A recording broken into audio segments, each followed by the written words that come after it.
Now, as far as the perception goes, I myself had this intent that I want the world to perceive me as this crazy magician. Like, well, not really crazy magician, but just a magician that knows what he's talking about. Not to say Right. that I don't. Not to say that I don't, but it's just that I want that perception to be around me. That way, when people see my name, they put my name into a certain context. Now, Right. in order for me to do that, I have to basically put myself out there. I have to change everybody else's mind of what they believe of me, change their perception in order to fit my perception of how I want everybody to see me. And Right. this then goes into the sigil craft. Now, I can put a fake name on my Facebook. I can put like all kinds of crazy pictures, but that itself isn't going to really solidify this new entity that I'm trying to manifest. I have to first then give it, I guess you can call it arms, if you will. You have to give it a little web for it to work with. In my case, I use sigils because sigils is basically what we use in, like chaos magician or whatever you use to get the results or whatever. But you can do the same thing for, like, let's say, if you was a car salesman, if you were trying to sell to young kids or whatever, you would have to change your perception of yourself so that you can get the clientele that you want. So you have to be like more youthful, things of that nature. Now, Right. how does this apply? How does this apply to sigils though? In order for me now to change everybody's perception of how they view me, I have to create sigils to that are that they don't cause a certain result, but rather they cause subconscious influence. Going back to what I was saying earlier about this sigil that I use for attraction, the Right. sigil that I sent you rather, through an email. That sigil is meant to attract people towards me. It doesn't really matter, male, female, doesn't matter. It's just meant to build attention. Now, Right. because that sigil isn't for, let's say, I want to attract blondes or I want to attract African American males, it's like more scatterbomb. It's more like a web. If I throw my other sigil out, which is my Facebook profile, and then put another sigil on top of that, basically I have 2 points now where I can basically change reality to fit my perception. Now, if I keep adding sigils, let's say I do one for love, one for wellness, not for wellness, awareness, and then I do another one for wealth, and then I do another one for, let's say, like, I don't know, just like food and health or something, or and then like another one for job opportunities. Eventually, you're gonna have like a little team, if you will, sigils that, because again, like sigils and servitor, like you can turn a sigil into a servitor, and at the same time you can use a servitor that's like, I guess it's calling card as a sigil, but um in order for a sigil to be a little bit more powerful, you have to take that sigil, that glitch in the matrix, and you have to build it up. You got to give it energy. You got to give it power so that it can consistently maintain itself within the matrix. Basically, it becomes its own thought form. And It is funny by that you brought this up. I don't mean to cut you off, but I actually okay, created a servitor. It's actually a money servitor for my mm-hmm, family, my kids, and myself. It's specifically like it's designed to find any type of ways to, find me money. But I also created a sigil out of the servitor's name. And I mm-hmm, use that, and I feel like, when it's charging, or, when people are looking at the sigil, not only is the sigil being charged, but it's also charging the servitor. I mean, how do you feel about that? that is exactly what I be trying to preach to people about just sigils and servitors, because not only Okay. is it not only do you have a thought form, your own little collection of consciousness that you can use, because you have the sigil. You cause like how I see with any kind of spell or anything like that, you have to make sure that you're within the loop, you're within the parameters of how the universe works. In our case, it's the Hermetic principles or whatever, law of names, law of correspondences, gender, things of that nature. Um, Now I'm just gonna like break it down a little bit because I don't want to go too far left in this conversation. But with what you're saying with the servitor and the name, because you took the name and you broke that down into a sigil, you're still abiding by the law of names, the law of knowledge. But all of what that sigil is phonetically, linguistically, is within that little mark. So now you're still connected with that entity, with that servitor. As much in the same way as if it's much in the same way as if you have like if you're trying to contact like an angel or a demon and you have the that entity sigil with you. It's the same concept. You have a doorway, a window to that entity. So now if you want to charge that entity, all you have to do now is just simply charge the sigil. Just in the same way that if you were dabbling with the angels or with the demons and you had their sigil, you could just throw some candles or throw some kind of intent or whatever energy you want into that. And with anything, as far as creating a servitor and maintaining it, you want to make sure that you almost got to treat it like a little Pokemon, like a little monster. You know what I'm saying? Like a little extension of yourself that you can use towards stuff.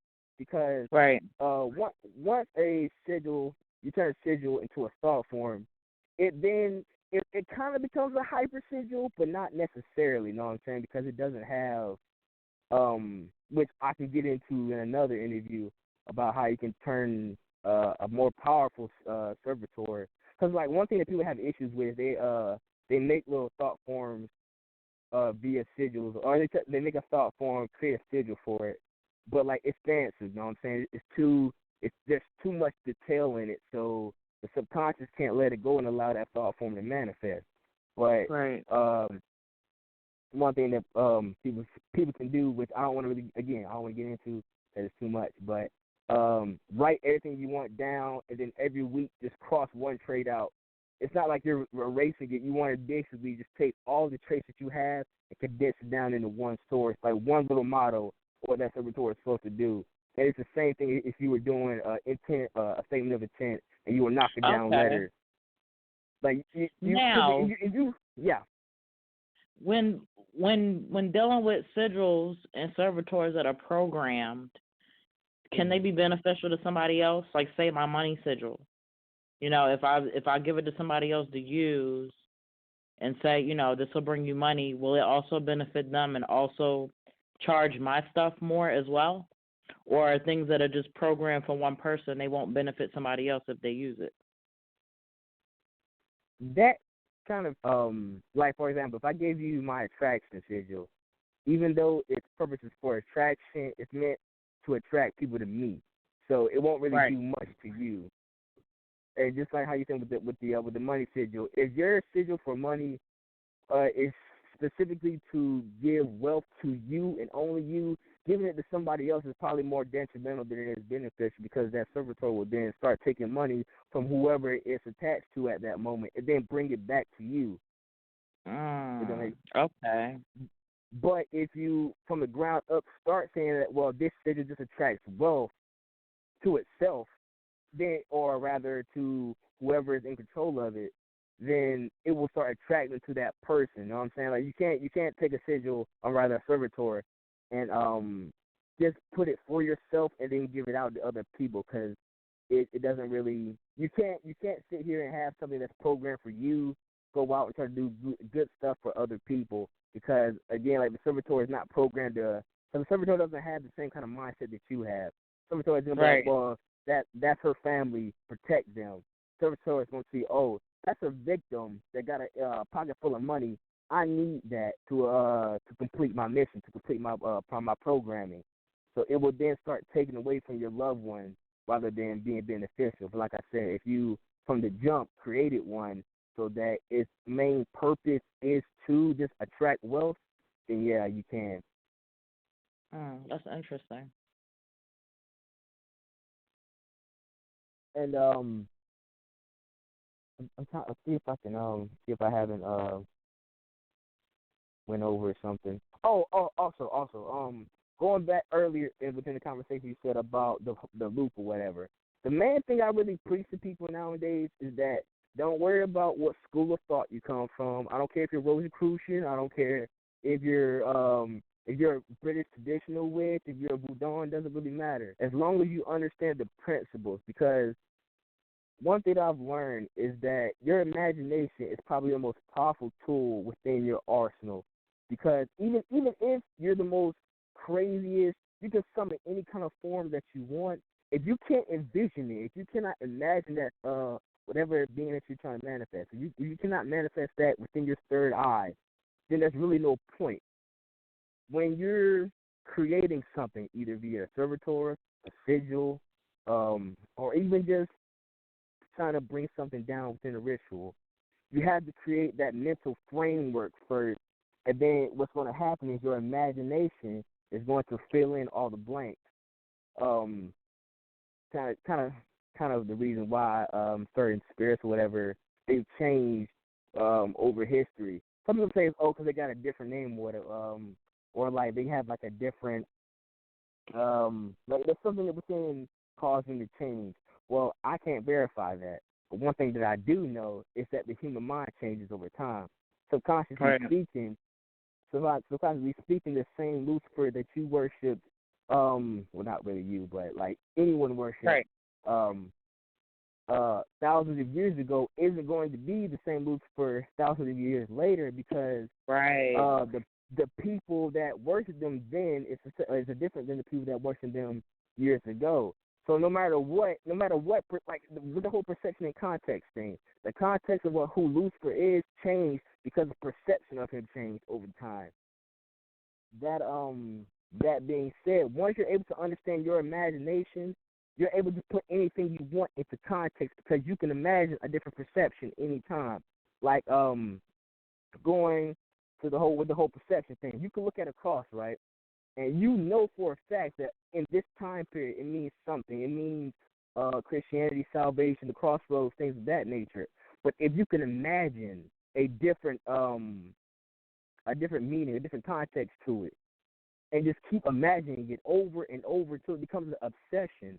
Your subconscious, because it doesn't understand the difference between what is real and what is not, your subconscious is going to fill in the blank, and then that symbol means something completely different to you now, simply because you change your perception of it, you change your context of it.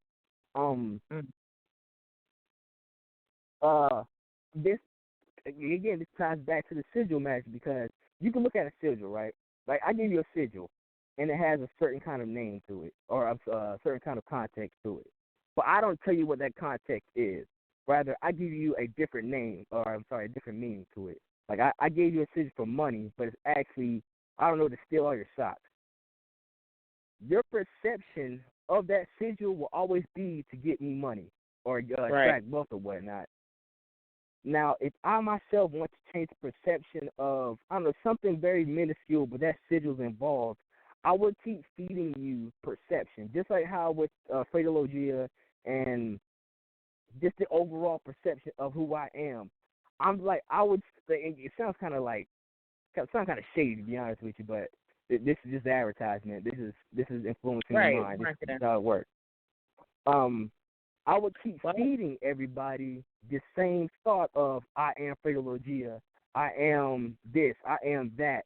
So no matter how whatever context you put me in, you will always perceive me the way that I want you to perceive me. So therefore, my reality will be what I want it to be as opposed to what you think it is because I know something. I know a different context than what you are perceiving that symbol or that sigil or that servitor to be. If that makes sense. Do you follow me? Right. Yeah. Okay, got well, this episode went really fast. We got 90 seconds left. So, with that being said,